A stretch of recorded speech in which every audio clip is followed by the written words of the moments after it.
bitter criticism. Today we will criticize the weather or those brown clouds. Can you see this brown color? Where do you see brown clouds?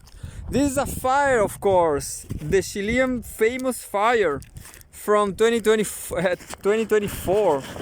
I have no idea how much people died. Maybe people died. I'm not sure if people died. It's not so common because people can run away, and that's what people do when they see a fire like this one. All these brown clouds. People just go away, and that's what they did, I guess. I'm pretty sure. So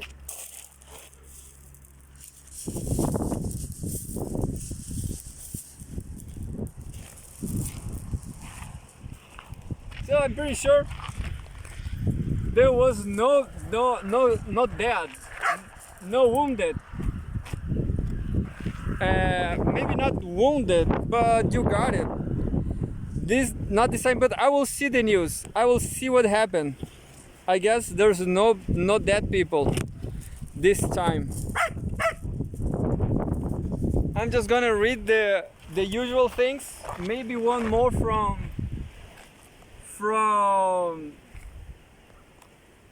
Timur Fomenko, but I will start from the bottom. I will read some Bradley Blankenship news, just to see if he really sucks. No, I'm only joking. He's my third position, it's not so bad. I mean, he's better than all CGTN journalism.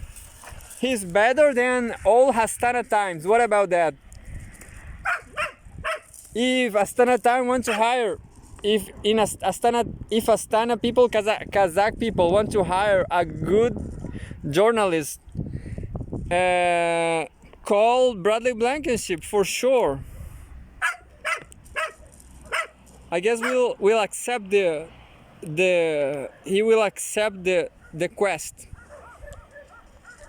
I will call him Bradley Quest, like Johnny Quest. Forgot. I'm just joking. Bradley Quest.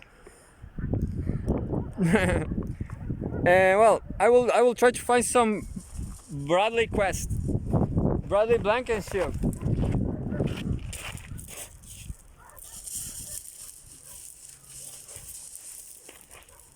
Just trying to explain you why there's every summer there's a huge fire right here in Chile.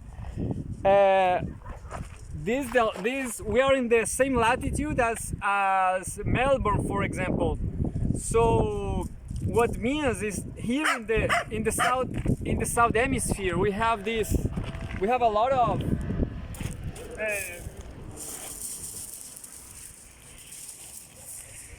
we have cold streams from the sea. We have sea cold streams. In our case, here in South America, we have the Humboldt stream. The Humboldt stream, and that stream is absolutely cold. It came from Antarctica, so the globe is always spinning, and Antarctica is always releasing a terrible freezing spin. Not so terrible for many purposes, like krill production, krill reproduction, seafood reproduction. So this stream is great for fishing, but it's not so great for the weather in the continent because it's too cold, and there's no way, even doing 40 degrees, to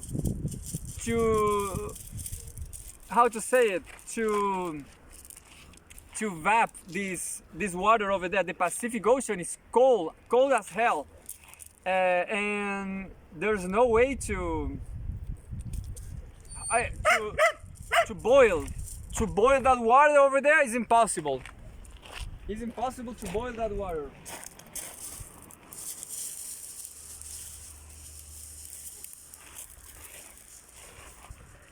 There's no way to boil Pacific Ocean water. So there's no evaporation, understand? No evaporation here. Never.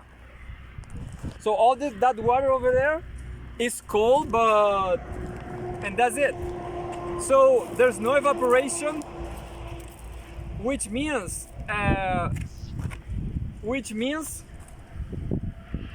there's no rain, no tropical rain, because tropical rain is when there's a lot of boiling water and there's a fog and there's a shock between the heat vapor and the cold stream. Understand? So there's never rains in summer in Chile or Australia or South Africa. Never. What happened? The bushes just like this one. Look, I will show you. No, I will show you. It's really close. Look, we are really close to the fire. Look at this. Look at this. This is which color is this? My opinion, this is burning. You know, this will burn right now. It's ready to burn. So that's the whole story. So this crops grows in winter, during winter time, and they just dry up. They dry down, and this is in a national scale. Understand? National scale. So we have hectares and hectares ready to burn, and that's what just happened all year long.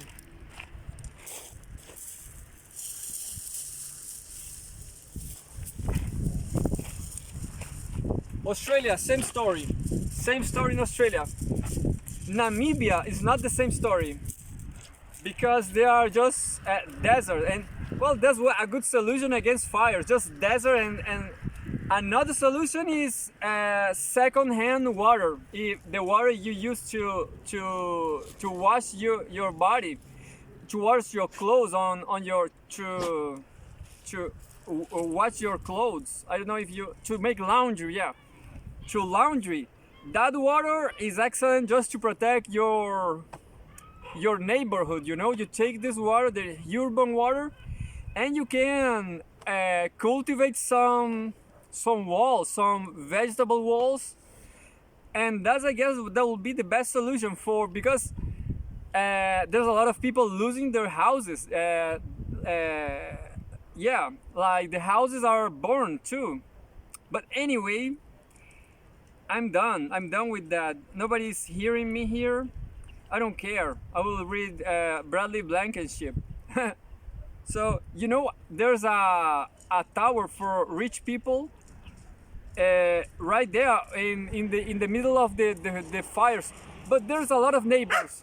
There's a lot of neighbors in Viña del Mar and Valparaíso.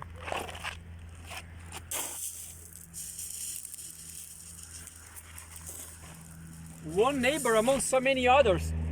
But for rich people, they build a tower in the middle of a park, a dry park. And what they did is just like what I took the idea from there. They take the laundry and washing water, not sheet water. Understand? That's the point. Gray waters. And then they threw the water to a little hoods, and that hoods remains green all year long, and that's the solution. That little woods never burn because it's always green. So, and it's always green because thanks to the laundry water, and that's the solution. That's the solution. Forests will burn all the time. There's no solution to that. I guess I didn't read this one. January 21. Whole World News. Why Trump is the favorite in 2024? The Iowa caucus has shown that Joe Biden's mediocrity has made Americans yearn for an orange man come back. Bradley Blankenship, an American journalist,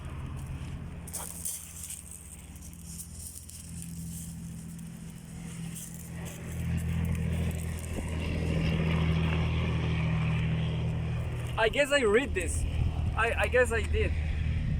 I will try to skip this news. I guess I have more in the end.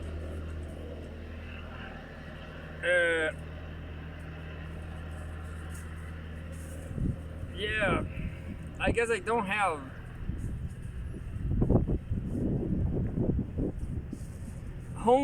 January 30. Ukraine home Russia and former Soviet Union. Ukraine has no plan B without EU cash. Prime Minister lawmakers in Kiev believe the government will barely be able to fulfill non-military spending obligations without promised Western aid. Politico reported Ukraine has no plan B without EU cash. This one, I don't know who wrote this. I don't know who was this author. There's no author here. Ukraine will barely be able to continue its conflict with Russia and sustain its economy without financial assistance from the EU and the US. Politico reported on Monday. So, no Bradley Blankenship. This is just Chile. Yeah, I will call this Chile problem. Fire in Chile. And Russia Today. Fire Chile fire Russia Today. I guess Russia Today will say something about fire in Chile.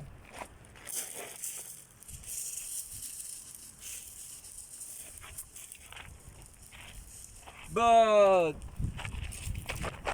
it's not news, you know. It's all the year long. Is in the same period, in the same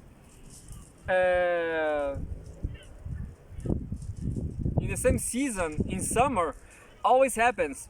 Anyway, Politico reported on Monday, citing Ukrainian lawmakers and analysts, Kiev is not even considering a scenario in which they do not get the promised aid.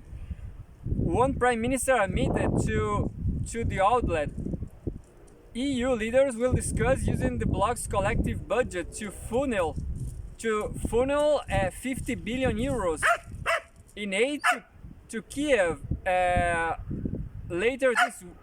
later this week. Hungary has opposed the package, suggesting that Ukraine should receive a yearly transfer for economic assistance.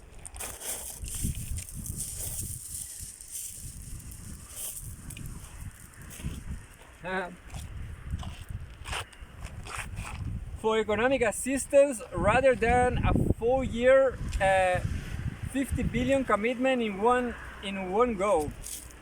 Quote, we are not currently even considering an option of not receiving this assistance. Daniil Getmantsev, the head of the Ukrainian Parliament's Finance and Tax Committee, told Politico. The Prime Minister said the package was critical for Kiev, adding that the Ukrainian government's non-military spending depends on it. Another aid package pledged to Kiev by Washington has been stuck in Congress.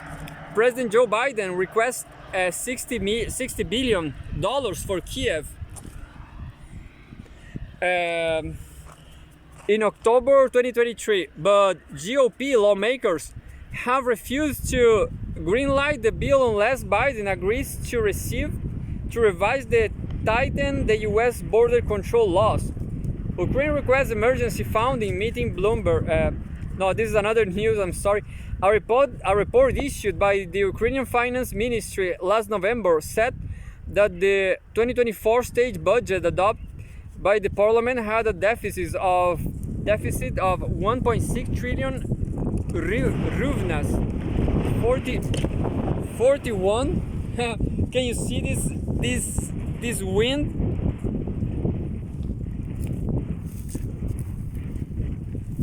This wind is irresponsible too. I don't know why there's so much wind in, what is this, January. Supposed to be wind in September, but it's still summer. Anyway, it's still summer. It is still, anyway. Ukraine Western backers had provided it with some 73.6 billion in financial aid since the start of the conflict between Moscow and Kiev in February 2022. Politico reported, sitting in the Center for Economic Strategy, Kiev-based think tank.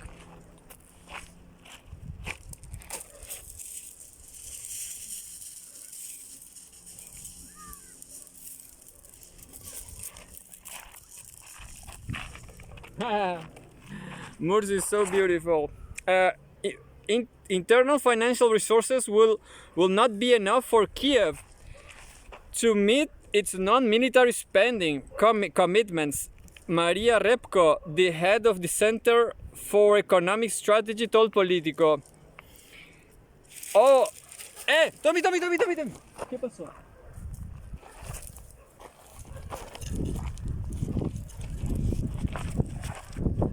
Tommy saw something, but the problem is when it's a dog, you know. Maria Repko, the head of the Center for Economic Strategy, told Politico, all analysts agree now that the biggest risk this year is not getting aid. She said, adding that the only option left for Kiev in this case will be to start printing money. In December, Ukrainian Prime Minister Denis Shmyhal allegedly requested an emergency meeting with Kiev's Western backers to discuss the budget issue faced by his nation. The Ukrainian Finance Ministry said the same month that the state budget might suffer a deficit in the first 2 months of this year. Repko admitted to Politico that a quarter of Ukraine's GDP was generated by territories that have since voted to join Russia in a series of referendums in autumn 2022. Earlier, former Ukraine Prime Minister Nikolai Azarov compared the national economy to a zombie that only shows signs of life with Western financing. Sounds great. Yeah, what will happen to Ukraine? Two things I was listening podcasts. One of them is Ukraine. It was the land of Hercules. So Ukraine is the origin of Western civilization. That's one thing. Because I heard the crazy, well, the Western media, they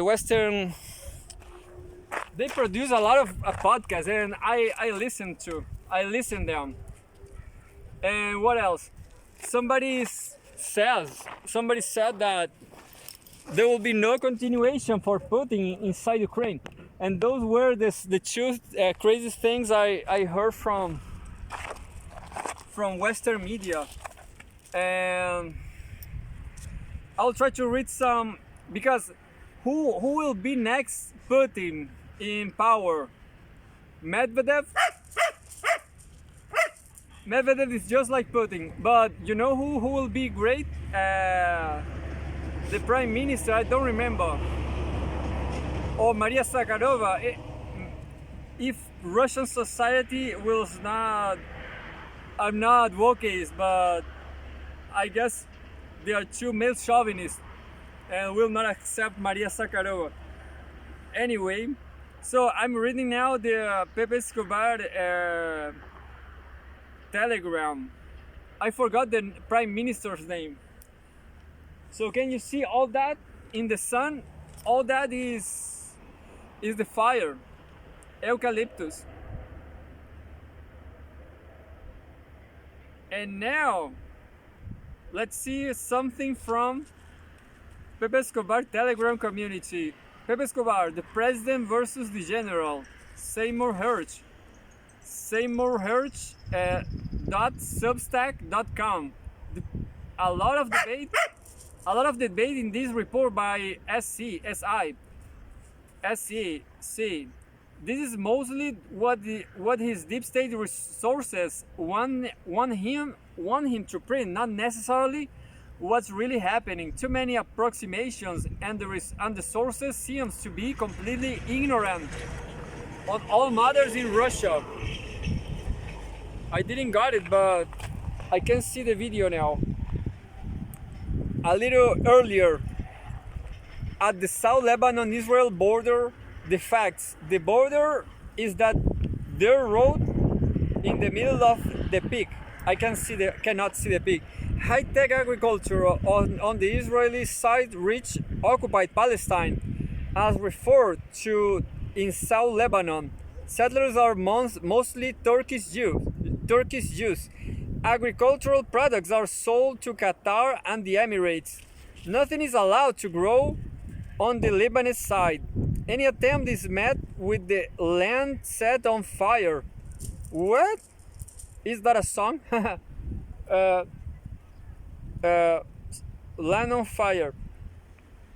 I know there's a river over there, but I have no idea. And Gaza stuff. I was listening to Rui Pimenta from PCO, and he comments something about people who maybe PT people who don't care about Palestine. I guess because Brazilian people and Chilean too, I will say we this time, we are pragmatics. Israel is a state too little. Rui Costa Pimenta is saying that there's a lot of influence of Israel inside Brazil. There's a lot of Brazilian authorities that obey to Israeli policies. Like, I don't remember now, but I like Rui Costa Pimenta. If you want to know anything from Brazil, that's the best source, not Pepe Escobar, because as Pepe Escobar himself said, he has no idea to cover South America. Me, I could not see Daniel Jadwe today. I said I was going to meet to take a selfie with him, but you can see my whole life in I forgot the word on Alexander Bruletova's channel on YouTube too. And well, I went there and there was nobody because of the fire. So fires are so special, huh? I guess it's not that bad, because as I said, there's a lot of forest, dry forest. The weather is so hot because of global warming.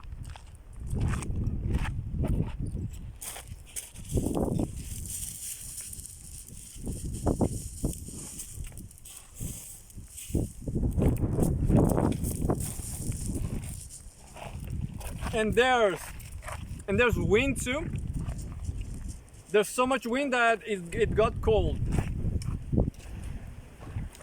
So I will do the opposite thing and I will put my jacket on. What a beautiful sunset, isn't it?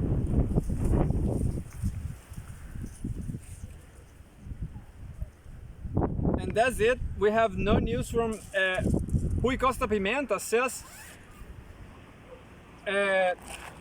Cast will win the election here in Chile.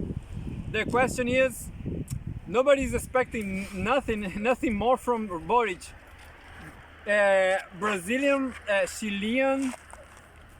Chilean real politics is too depressive, you know. You can do nothing in this country. You better quick and go away and never come back. That's my advice. That's my experience, you know. But if you want to, if you love strawberries and grapes, come in this in December. Come in December. You will eat a lot of Mediterranean fruits, and that's it. There's no more than that. Unfortunately, we'll try to read some Timur Fomenko more. Timur Fomenko. Timur Fomenko. Is China hatching a sinister plot? No, I just read that. I will read the next one. January 4th. The US can't stop China's rise. I guess I read this some weeks ago, so I'm kind of lost here. I will try to. I will try just one more time. Just one more time. December 24, 31, the 31st, 31st, December 31st. This was last year.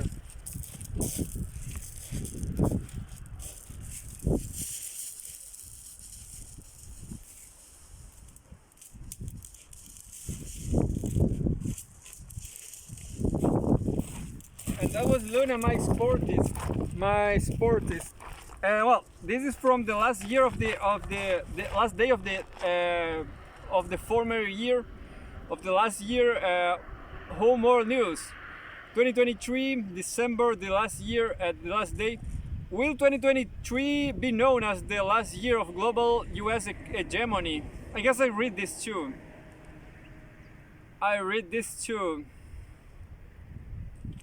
So this is the very last try. December 2023. Home World News. Will Trump use North Korean nukes against China? No. And this is the very last. December 18th. This Asian nation. No, I just read everything. I did a Timur Fomenko's 2023 tour. December 15th. Why are US politicians afraid of Chinese garlic? I read too. I'm going to back in time. December 9, Home World News, Maduro's Iron Fist. I read it too.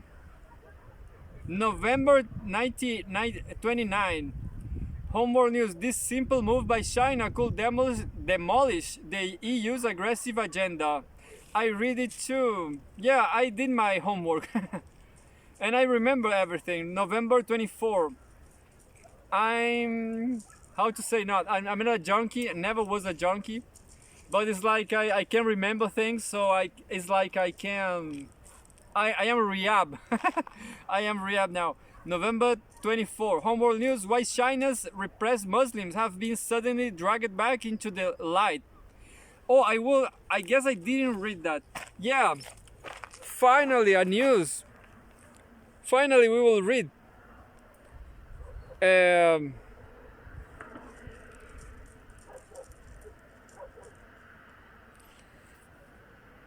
So, China, November 24, 2023, Home World News. Why China's repressed Muslims have been suddenly dragged back into the light. A report on Beijing's crackdown on mosques came out right after Muslim countries turned the Asian giant for mediation in the Gaza war, by Timur Fomenko, my favorite political analyst. Woo! Well, Rui Costa Pimenta also is one of my top 10. No hard feelings, Rui Costa Pimenta. No hard feelings. I just think, just like you, just like every Brazilian and every Chilean and everyone, that Israel state is too little and insignificant, but Pepe, Rui Costa Pimenta is saying that it's not insignificant. Anyway, who knows? Who knows what really happened? You know, I have to comment just that, for example, I paid the bus ticket right now to come here in Playa Ancha. These people from the bus company, they go to the oil, to the gas station, and that's it. I am supporting the Palestine genocide because I pay oil, you know, I pay the oil, and the financial system is against Palestine and Yemen, you know, and that's it. I can't escape. What's the solution to me? Don't use the bus? I will die, you know. You have no idea how high we are here. The only way is taking a bus. So people, normal people, don't have any choice. No, anybody has any choice, you know. People have no choice in capitalism. We are all paying gas industry, gas imperialism. That's it. Have no choice. So why should we bother, you know? It's not grow up, you know. It's not mature. I can stop taking bus. I can stop taking imperialist oil bus. Anyway, that's why I don't care about Palestinians, because I can do nothing. Nobody can do nothing, you know. I'm speaking English just to escape this global south nightmare. What a coward, isn't it? But if something happens, I will take my phones and record everything and die here in Chile for sure. But these people will not die. They are. I listened some podcasts that was saying the Maidan in Ukraine. It was a dignity. It was like a cultural riot. Maybe because I'm living in Chile, and this all that thing of estallido and stuff, all this society here, they are stupid, you know. They are stupid just like Ukrainians. They don't know nothing from materialism. 0%. They think materialism is not important. All this stuff of gas imperialism doesn't matter. They just think in terms of culture and dignity, you know, and that's it, just like Ukrainians. Well, anyway, I will read now. Timur Fomenko. But I don't have these discussions with Timur Fomenko. Anyway, but I love you all, guys. Pepe and Rui Costa Pimenta, they should meet. They should hanging out together. But anyway, I know that will never happen, but it's sad. Why China's repressed Muslims have been suddenly dragged back into the light. China's foreign minister Wang Yi on the right shakes hands with, anyway, the photograph at the beginning of this week, like 3 months ago. Like 3 months ago. At the beginning of this week, foreign ministers from a group of Muslim majority countries, including Saudi Arabia, Jordan, Egypt, the Palestinian National Authority, and in Indonesia, traveled to China in order to seek support for a ceasefire in the ongoing Gaza war. Oh, this is true. November 2023. Well, I don't care. I don't remember. I don't care.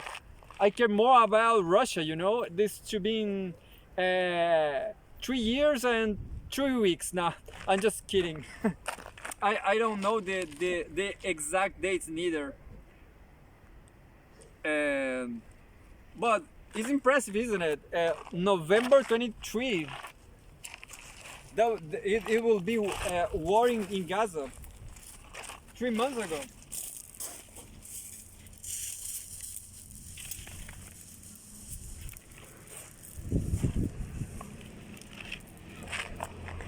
So Palestinians should replace Jewish people in the financial system, and well, and that way they will repress somebody. So the problem is capitalism. So we will stop. We should replace capitalism. We should replace capitalism, and that's the solution. No other. So why bother? Why bother? Why talk about it? The unconditional backing of Israel by the United States and its allies has tanked their credibility across the Islamic world, and Beijing has positioned itself as an advocate of peace when others are not willing to take up that role. It is curious that within the following few days, a report was released by Human Rights Watch accusing China of expanding its alleged campaign of closing down and repurposing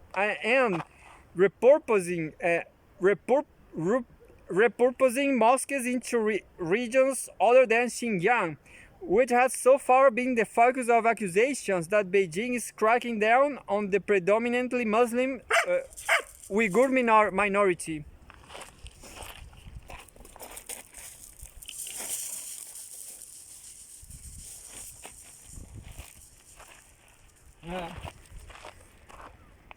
Even those allegations had been somewhat on the back burner in the establishment media lately, but the HRW report that was quickly picked up and amplified.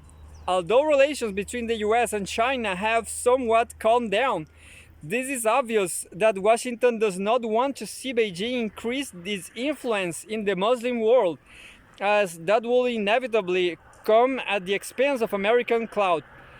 The attempt to draw attention back to China's alleged repression of its Muslim population while underreporting Israel's devastating attack on the also Muslim population of Gaza is an exercise in deflection and part of the ongoing narrative war between China and the US. Being about Muslims or not, the Xinjiang issue has long been a key component of that struggle for influence. You know, right now I have a thought that, you know, Zionist people, Israeli people, Jew people, they love Israel. They love that part of the world because of religious, biblical, sacred reasons. Yeah, that's great. I am an atheist. For me, all religious people are crazy. So I don't care. They like that. They are crazy, in my opinion. You know, Palestinians want to be there too. I don't care neither, because I was born here in Chile. I think this is a completely shit for many reasons. I live in Brazil. I think Brazil is shit too. I like some people from Brazil, like people from PCO, Pepe Escobar and stuff, but we are so few. People are so crazy. People are so religious. I don't care, you know? I want to go to Sweden, Norway and stuff, you know? They are more secularists, you know?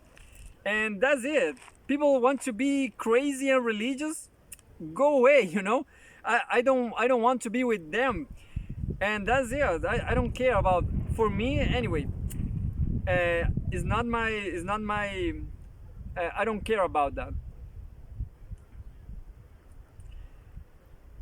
Is an exercise in deflection and part of the ongoing narrative between the narrative war between China and the US. Being about Muslims or not, the Xinjiang issue has long been a key component of that struggle for influence. I'm not sure if I gonna make this news.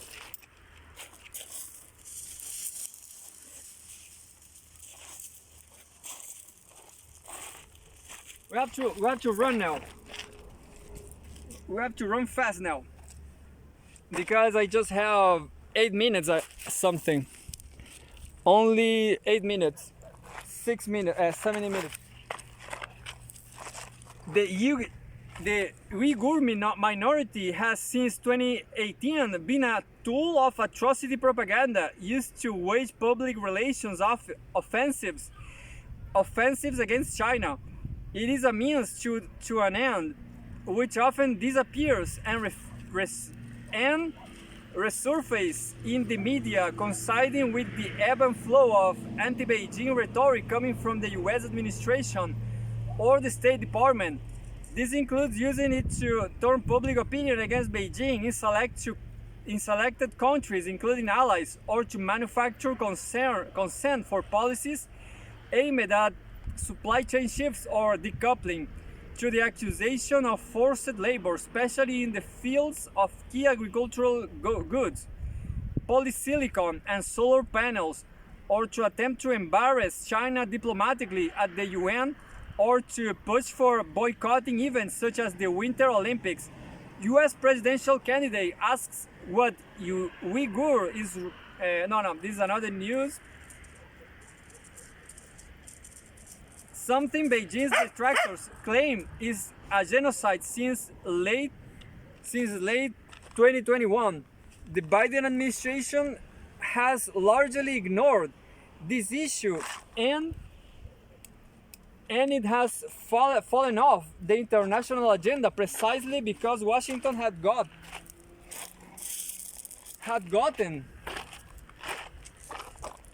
the sanctions they wanted from it. They wanted from it at the time.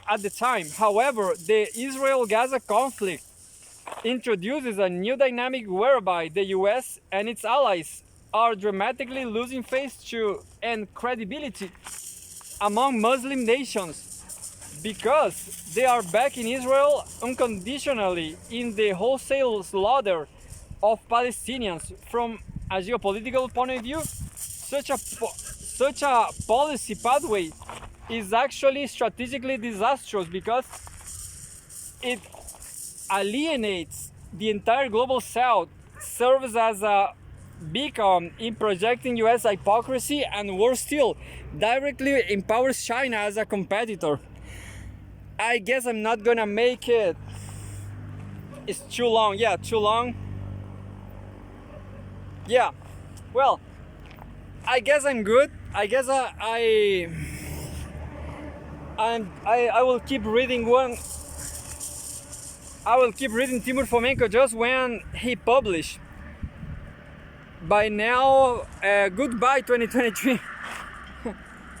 I will call this show goodbye. Well, I don't know how I will call this show, but goodbye, Timur. That's it.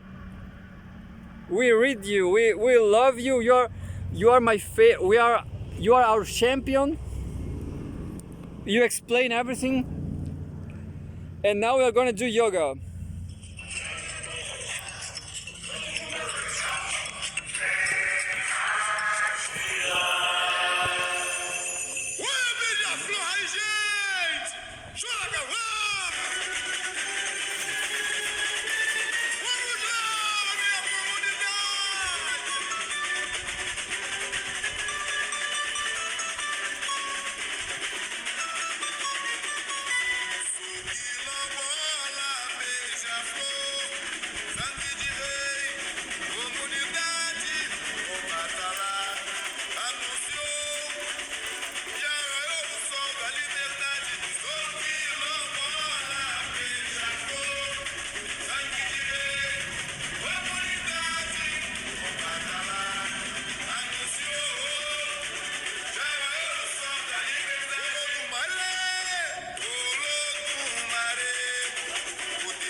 I'm dead.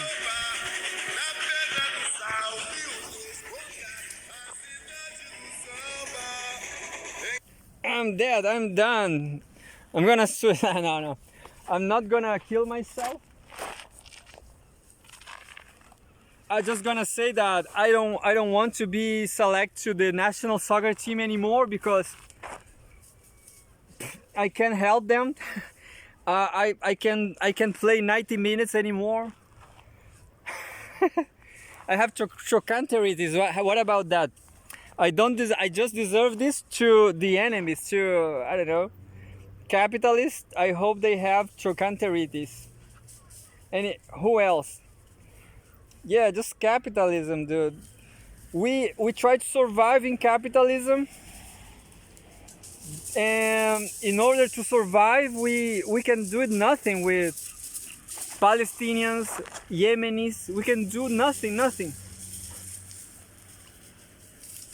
I can't stop taking the bus, and the bus is driven by capitalism, by imperialism.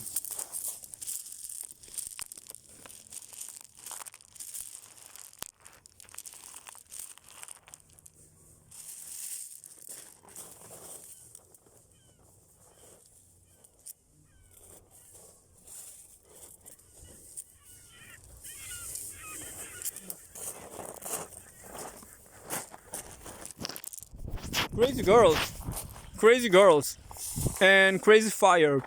And so, good night.